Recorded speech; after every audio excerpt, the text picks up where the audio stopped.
반갑습니다. 오늘은 정말 욕먹을 각오하고 진짜 지옥같은 현실을 말씀드리려고 합니다. 오늘 들을 이야기는 참 무거운 이야기입니다. 평소처럼 좋은 집, 예쁜 마당을 보여드리는 그런 영상이 아닙니다. 어쩌면 이 영상을 보시고 전원주택에 대한 환상이 완전히 깨질지도 모르겠습니다. 하지만 제대로 알고 전원주택을 구매해야 후회 없는 전원생활을 하실 수 있기 때문에 오늘 영상을 만들었습니다. 끝까지 보시면 지금 돌아가는 상황을 100% 정확하게 이해하실 수 있을 겁니다.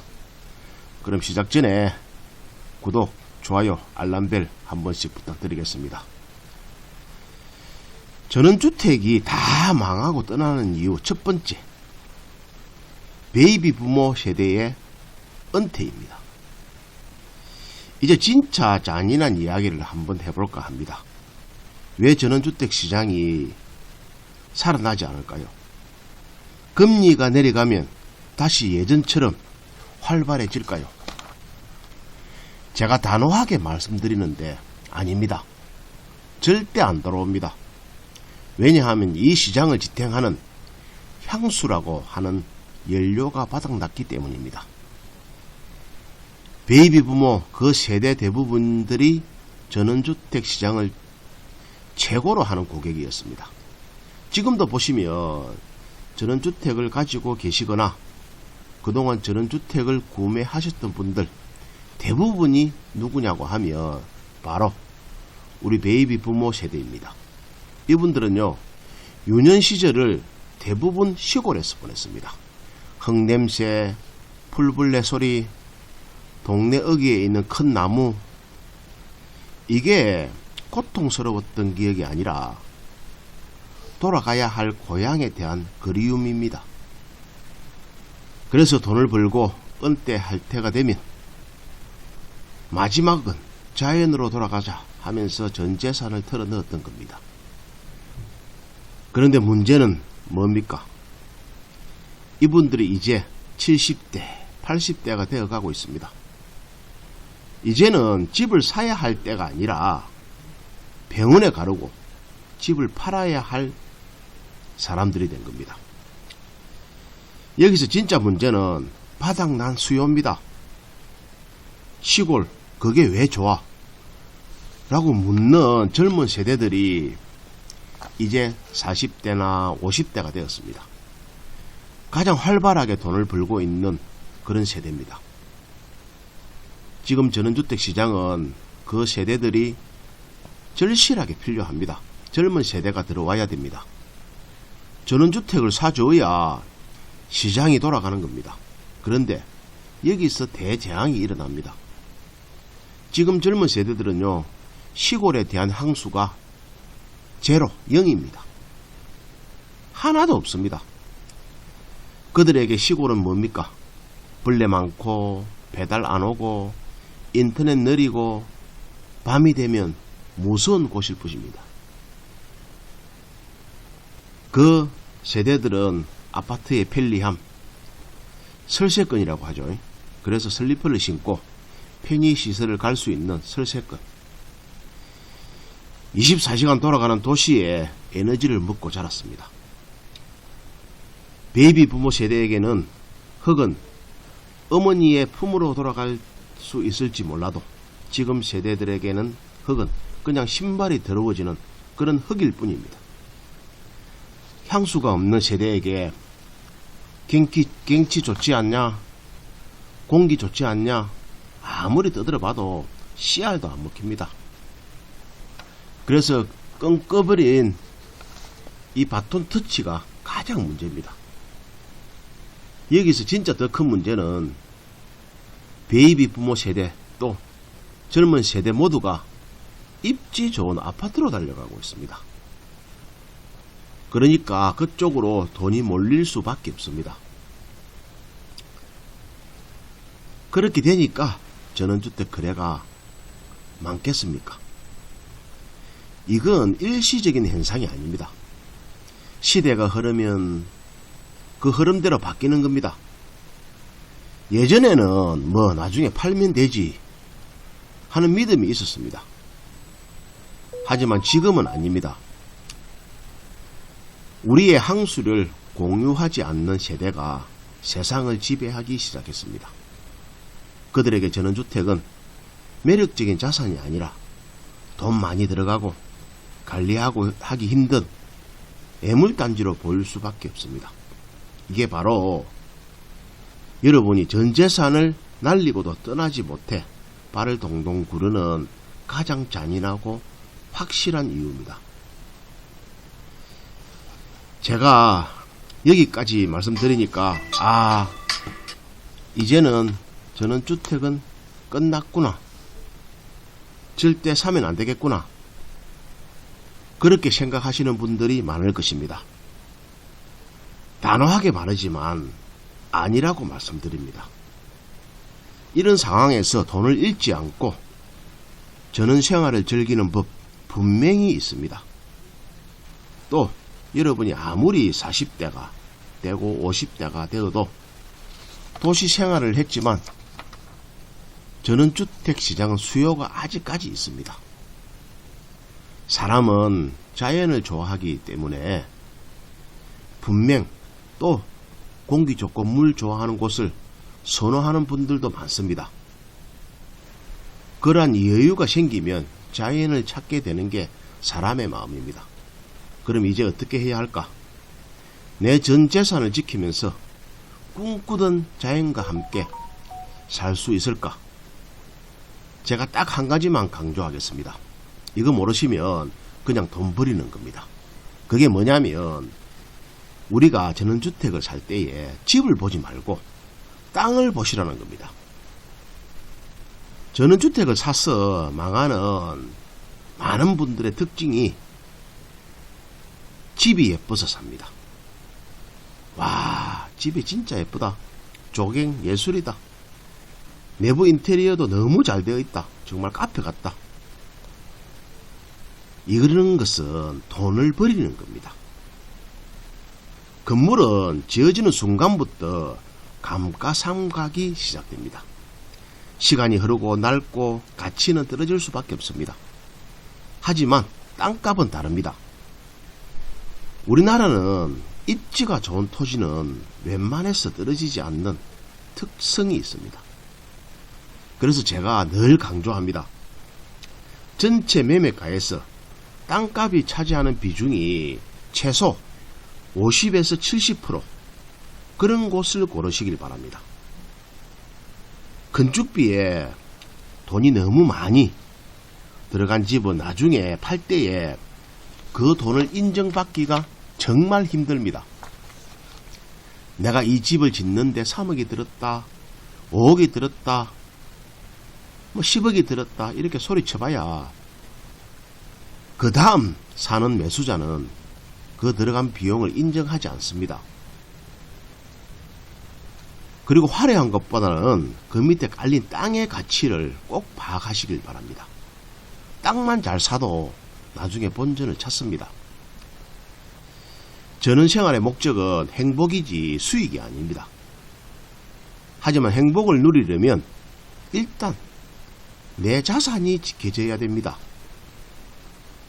돈을 벌지 못하더라도 최소한 내 은퇴 자금을 다 잃고 쫓겨나듯이 그렇게 떠나는 불상사는 있으면 안 됩니다.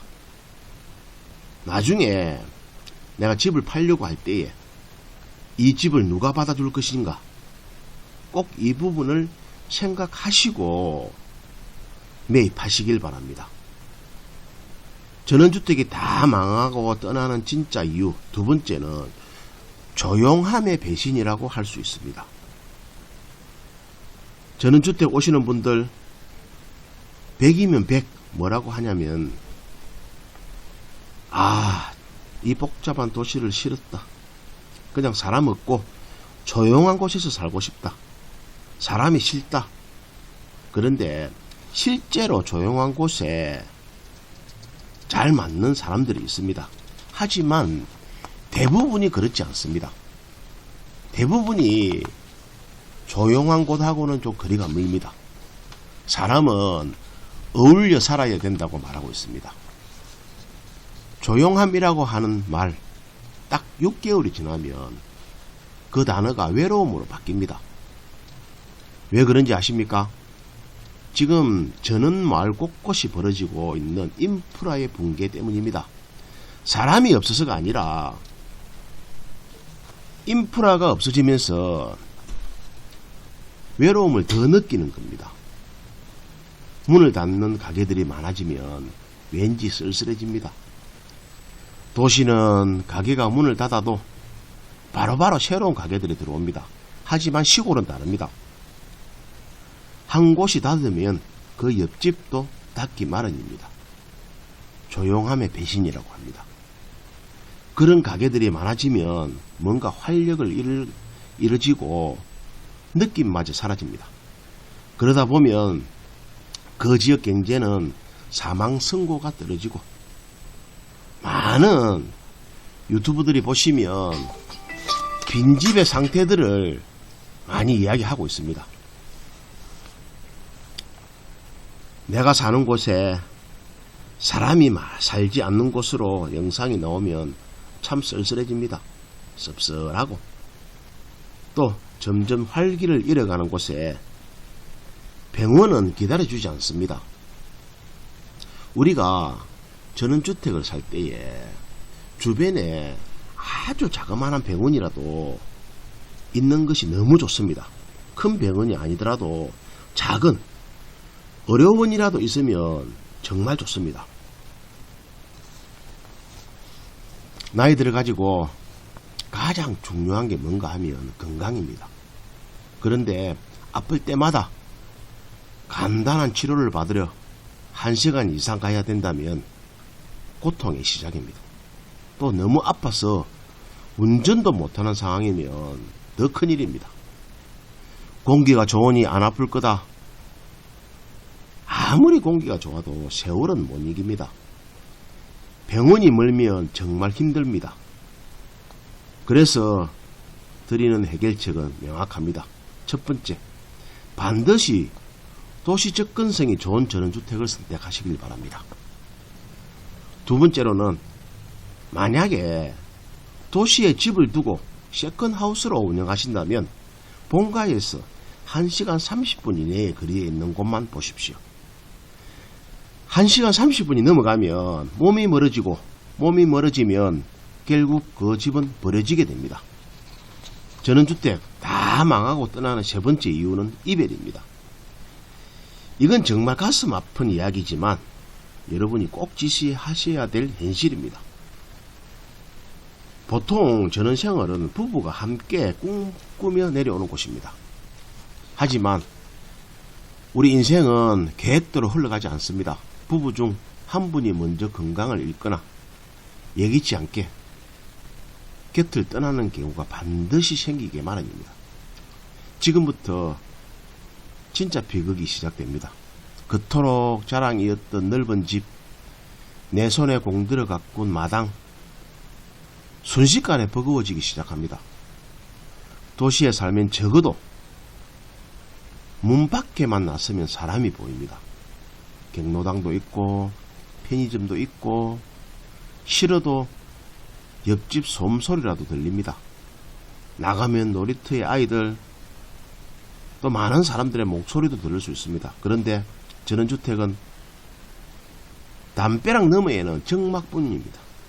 해만 떨어지면 칠흑 같은 어둠 속에 나 혼자 갇히게 되는 것입니다.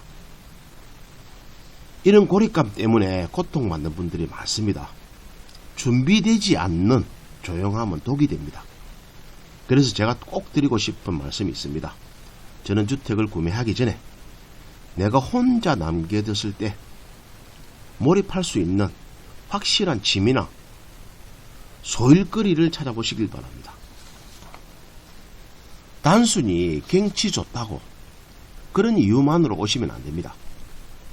또한 가장 현실적인 조언을 하나 더 드리자면 만약에 도시에 집이 있으시다면 전원주택으로 오신다고 해서 절대로 그 집을 팔지 마시길 부탁드립니다.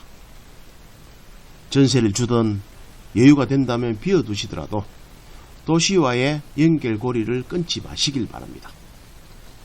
필히 농사를 지으신다든가 또는 취미생활을 꼭 가지시길 바랍니다. 도시주택과 전원생활의 병행을 강력하게 추천드리고 싶습니다. 전원주택은 즐거울 때 머무는 곳이고, 도시는 내가 아프거나 외로울 때 나를 지켜주는 최후의 보루입니다. 결국 도저히 못 살겠다며 전 재산이나 다름없는 집을 금매로 던지고 도망치듯이 올라가시는 분들의 공통점은 대부분이 배수진을 치지 않고 내려오기 때문입니다. 전원생활의 끝은 비참해지지 않으려면 대로를 열어두는 지혜가 반드시 필요합니다. 싹 정리하고 오시기보다는 대로 나중에 내가 몸이 아프거나 건강을 잃으면 도심에서 치료받을 수 있는 그런 대로를 열어주시길 바랍니다.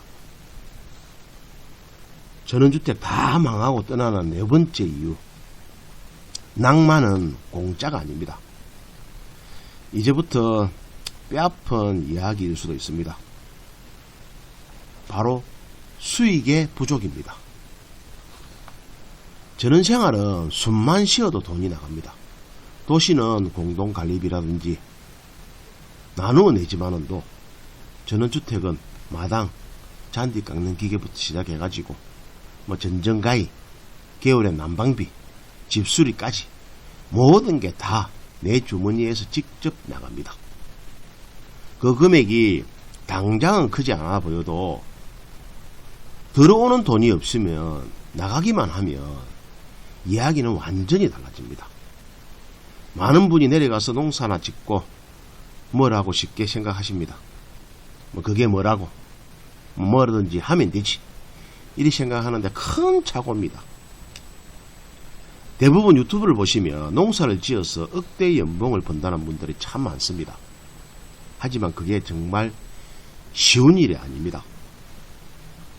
그 영상 하나에는 그분들의 성공까지 겪어온 수년간의 시행착오와 피눈물 나는 노력이 생략되어 있습니다. 특별한 기술이나 철저한 준비 없이 뛰어든 농사는 수익이 아니라 빚만 남기게 될 수도 있습니다. 돈이 모든 것을 해결해 주지는 않습니다. 하지만 돈이 없으면 돈이 세상에서 가장 중요한 문제가 되어버립니다. 돈이 없으면 돈이 가장 문제가 됩니다. 풍경을 보지 마시고 커피 한 잔의 여유도 당장 내일 나갈 생활비가 걱정되는 순간 사치가 됩니다. 풍경을 보면서 차 한 잔 마시는 여유도 명확하게 사치가 됩니다. 그래서 제가 감히 말씀드립니다. 고정 수입원이나 확실한 기술이 없다면 전원생활을 시작하지 마십시오. 전원생활은 은퇴 후에 휴양지가 아니라 새로운 형태의 삶의 현장입니다. 감상에 젖어가지고 결정하시기 전에 나의 재정 상태와 수익 창출 능력을 냉정하게 파악하십시오. 준비된 자에게만 전원주택은 천국이 됩니다. 오늘 제가 전원생활의 어두운 면 그리고 현실적인 민낯을 가감하게 말씀드리는 이유가 있습니다.